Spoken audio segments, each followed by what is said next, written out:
Entre otras cosas, la actualidad global está marcada, ¿no?, por la Copa Mundial de Fútbol que se celebra en Norteamérica y en que los 3 países anfitriones del torneo ya han sido eliminados.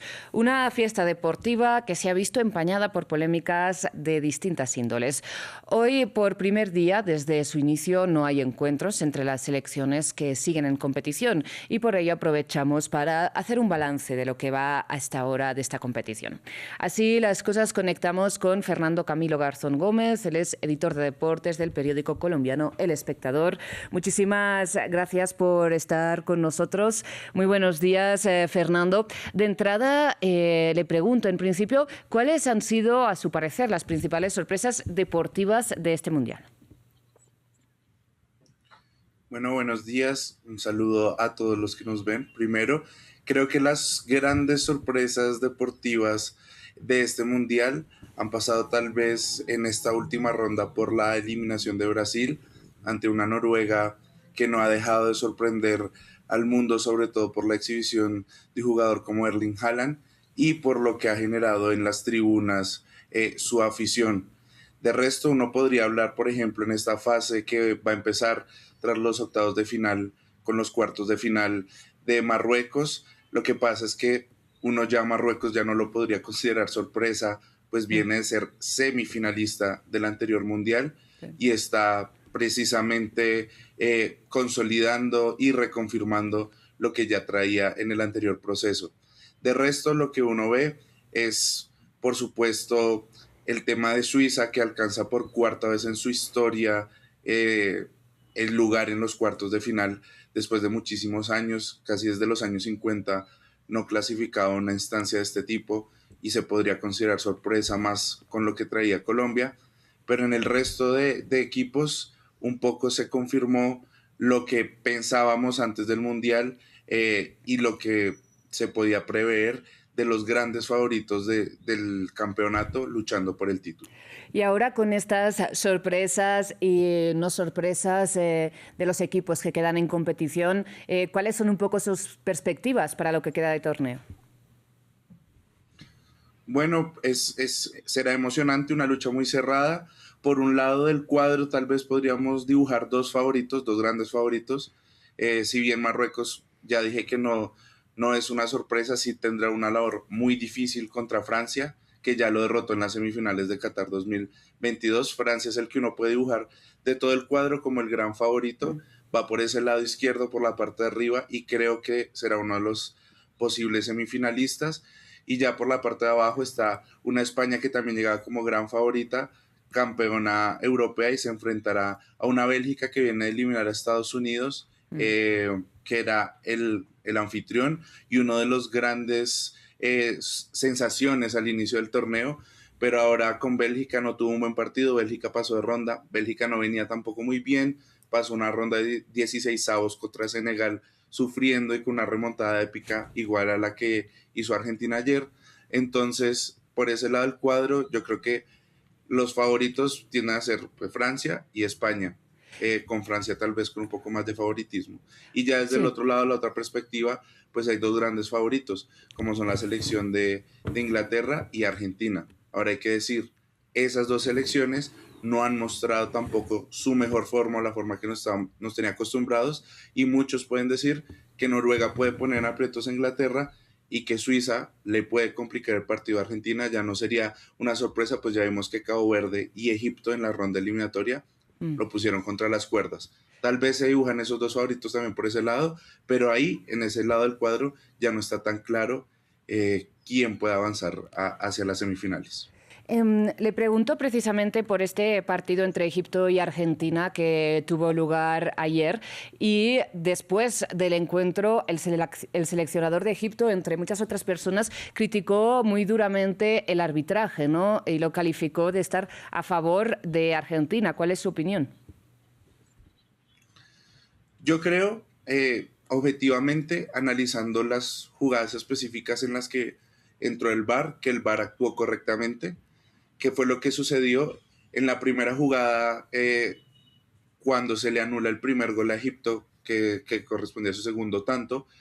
Hubo una falta sobre Lisandro Martínez en el inicio de la jugada, lo que dio pie a que cuando Argentina hace su tercer gol, se llevara a revisar la jugada porque en el área de Argentina hubo dos presuntas faltas sobre dos jugadores de Egipto, uno de ellos Mohamed Salah, pero el VAR la analizó y vio que no hubo falta, cosa con la que yo concuerdo, no hubo falta. ¿Qué es lo que pasa alrededor de Argentina? Que desde Qatar 2022 se ha instalado, sobre todo en redes sociales, una teoría de que la FIFA favorece a Lionel Messi y favorece a Argentina, lo que lleva a que todos los partidos sean mirados con otro ojo, con otra lupa, y más en medio de los cuestionamientos que hay sobre la FIFA, por lo que han pasado, por ejemplo, en esta ronda, con Claro. el tema de Estados Unidos, con Balaguer. Entonces, hay como una sospecha sobre la ronda, sobre el actuar de la FIFA, sobre el actuar de los árbitros, pero ayer, si nos ponemos a analizar específicamente las jugadas, si somos objetivos en cada una de las cosas que juzgó el VAR y la razón por la que primero anuló el gol de Egipto y la razón por la que después convalidó el gol de Argentina, creo que el VAR en esas acciones específicas actuó correctamente y según el reglamento. Sí, Fernando, si tenemos tiempo más adelante hablaremos del VAR y de cómo está afectando el desarrollo del deporte como tal, pero volvamos a esto que usted señalaba, al caso de Balogun, ¿no? Este delantero de Estados Unidos que a pesar de haber sido sancionado con una tarjeta roja, pudo disputar el partido contra Bélgica porque la FIFA aparentemente a petición de Donald Trump le levantó esta suspensión. ¿Cuál es su opinión sobre esta situación? Creo que esa es la gran mancha de este mundial. Creo que como lo expresó la UEFA, el máximo ente del organismo, el máximo ente del fútbol europeo, la FIFA ahí cruzó una línea roja y fue la confirmación de las sospechas que han rodeado el mundial desde el inicio, la injerencia de Estados Unidos, del Estado estadounidense y de Donald Trump en el fútbol, algo pues que no se permite por los propios estamentos de la FIFA, que no permite que ningún actor político, ningún estado se involucre en las decisiones del fútbol. Pues aquí sucedió y sucedió abiertamente porque aunque la declaración de Gianni Infantino intentó decir que pasó otra cosa, pues él dijo que si bien tiene una comunicación estrecha con el presidente, la decisión la tomó el comité que revisa específicamente estas decisiones arbitrales. Pues después Donald Trump, en una conferencia de prensa, él abiertamente dijo que cuando sucedió esa acción llamó directamente a Infantino. Él le explicó que no tenía ni idea que era una tarjeta roja, que no sabía que era una infracción, que no sabía lo que implicaba y que pidió que se revisara esa decisión. Conociendo eso y más lo que se ha conocido alrededor de ese caso, pues uno puede suponer que sí existió esa injerencia de Estados Unidos sobre esa decisión y eso le resta totalmente credibilidad al torneo. No Claro. puede pasar que un Estado solicite la revisión de una tarjeta y eso suceda. A ver, la acción fue muy discutida, fue una falta en la que uno puede decir, tal vez no fue falta, no, o no merecía la roja, porque fue una acción desmedida en la que el jugador pisa en el partido de los 16 avos contra Bosnia a su rival sobre la altura del tobillo muy fuerte, una acción muy desmedida, que por eso el VAR, a instancias del VAR, llaman al árbitro y le sacan la roja. Esa es la acción que revisan, pero el hecho de que se le hayan quitado la suspensión al siguiente partido siembra una duda tremenda que termina siendo una mancha y una confirmación, como les venía diciendo, de Claro. lo que pensábamos alrededor de este mundial y la interferencia política, sobre todo además, y una cosa importante, porque hasta el día de hoy no tenemos claridad de cuál fue la decisión del comité que tuvo en cuenta para tomar esa decisión disciplinaria de sacarle la suspensión de la roja. Claro, y también nos podemos preguntar qué otro país, aparte de Estados Unidos, tendría, digamos, el poder para eventualmente alterar una decisión así, ¿no? Para terminar, hablando del VAR, ha sido también muy cuestionado cómo se están anulando goles, ¿no? Por fuera de juegos, digamos, por cuestiones milimétricas, si llega. A su parecer, ¿cómo está afectando precisamente el desarrollo del juego el que haya esta revisión tan precisa de las jugadas? Yo creo que sobre todo una cuestión eh, ya desde lo que uno puede juzgar de la esencia del juego, que los fueras de lugar son fueras de lugar, no hay ninguna duda. lo dice la tecnología y pues es exacta en lo que estamos viendo, ¿no? Tal vez, por ejemplo, la jugada más dudosa hasta ahora se dio en el partido entre Croacia y Portugal, en la que un gol a último minuto de Croacia Mm, que forzaba la prórroga fue invalidado porque el chip de la pelota eh, sí.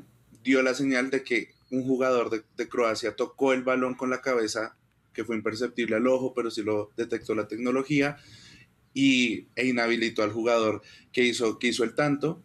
Tal vez en ese caso ya la discusión se lleva al extremo porque la tecnología ya nos muestra cosas que ni siquiera podemos ver y ahí es donde entran la mayoría de cuestionamientos, pero que jugadas como por ejemplo la jugada de Davinson Sánchez en el partido contra Portugal, en el de Colombia-Portugal, que estuvo invalidado por la punta del pie, pues eso es innegable, es la regla y es así.